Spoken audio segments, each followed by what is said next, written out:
Vamos então falar do Corinthians aqui nos Donos da Bola, 6h46. Timão vem de uma boa vitória lá no Paraná, lá em Curitiba, lá na Liga Arena, onde o Luiz Fabiani acompanhou tudo de pertinho. E domingo tem esse clássico, mais um derby na vida do Timão, que vive um ano bom, né, com relação ao clássico contra o Palmeiras, Fabiani. Claro, PDV, os resultados recentes eles são positivos, renderam a quebra de um jejum de 6 anos sem levantar taças, como na final do Campeonato Paulista, e deu um gás muito grande pro Corinthians na luta pelo título da Copa do Brasil, né? Eu acho que se o Corinthians tivesse passado por outro adversário nas oitavas, esse clima de dá pra chegar seria muito menor do que tá agora. O corintiano ele tem muita consciência de que a possibilidade de estar numa semifinal é muito grande e que não há um time claramente superior ao Corinthians entre os demais restantes na Copa do Brasil, talvez com uma exceção ao Cruzeiro. Agora, mais boas notícias pintando no Corinthians às vésperas desse jogo contra o Palmeiras. O corintiano lidou com muitas notícias ruins envolvendo o departamento médico nas últimas semanas. Vide as lesões do Memphis Depay, do Yuri Alberto e do Carrilho.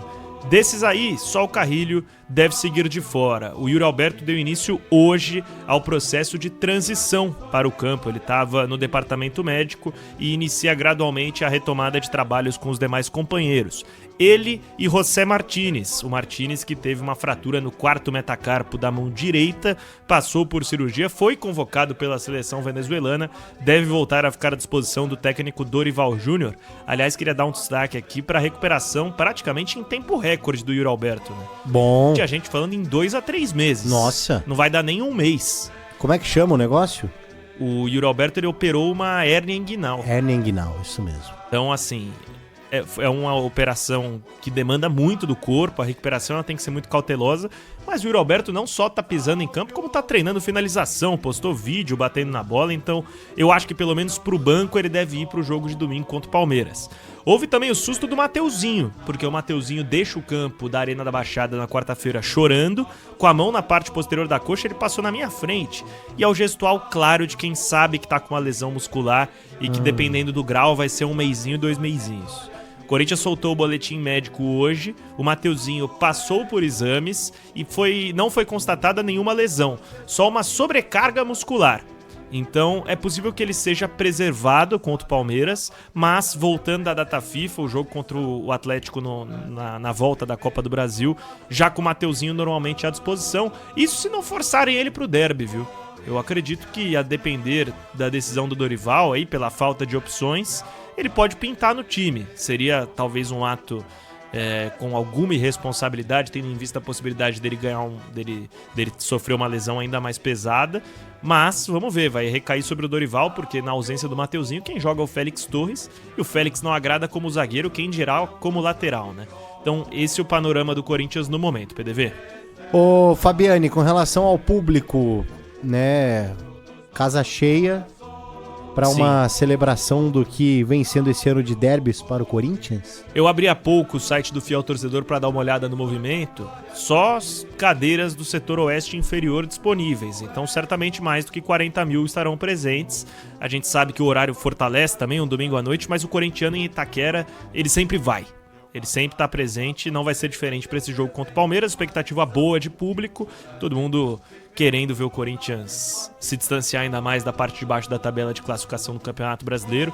A vitória contra o Vasco deu um respiro bom, o Corinthians subiu para 11º, mas ainda assim tem mais jogos do que a imensa maior parte dos concorrentes ali atrás. Então precisa pontuar e precisa se distanciar de uma zona perigosa para que o time tenha a tranquilidade de jogar todas as suas forças na Copa do Brasil. Ô Fabi, me conta uma coisa, o Corinthians está com a situação do Transferban. Tá. Segunda-feira, né, o prazo, né, da janela do futebol brasileiro de contratações. Nenhuma chance do Corinthians registrar novos jogadores até lá, né?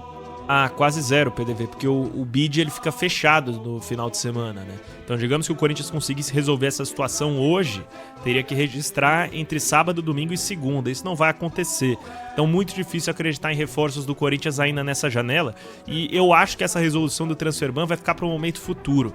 Porque muito se fala das sanções maiores que as do Transferban. Então, muita gente fala, mas o Corinthians pode perder pontos, pode ser rebaixado, porque realmente a legislação da FIFA determina isso. Mas isso valeria para caso se encerrasse a punição do transfer ban. O Corinthians está punido por 3 janelas. Se cumprisse essas 3 janelas sem acordo com o Santos Laguna, aí sim entrariam essas outras punições. Então, nesse momento, perder pontos, rebaixamento, não é uma ameaça para o Corinthians. O Corinthians só estava com tanta pressa para resolver o transfer ban porque queria contratar. Quando viu que não daria mais, então, vamos resolver as outras pendências e pro transfer ban a gente deixa para ver na outra janela. E tem dinheiro entrando no caixa do Corinthians. O clube recebe nesse mês 50 milhões de aporte da Nike, com o contrato válido pelos próximos 10 anos. Não só isso, o jovem Pedro, que era do Corinthians, deixou o clube em 2023 rumo ao Zenit da Rússia, tem 30% dos seus direitos econômicos ligados ao Corinthians. E há quem diga, a imprensa internacional noticia isso, que ele está em negociações adiantadas para reforçar o Al Ittihad da Arábia Saudita por 35 milhões de euros. Então, deste valor, o Corinthians teria acesso a cerca de 10 milhões de euros. Já daria para eliminar todo esse transfer ban e demais dívidas do clube. Essa negociação ainda não foi sacramentada, mas seria de grande ajuda para o Corinthians receber à vista cerca de 66 milhões de reais. Boa. Algo mais do Corinthians, Fabi, antes que eu troque o hino aqui?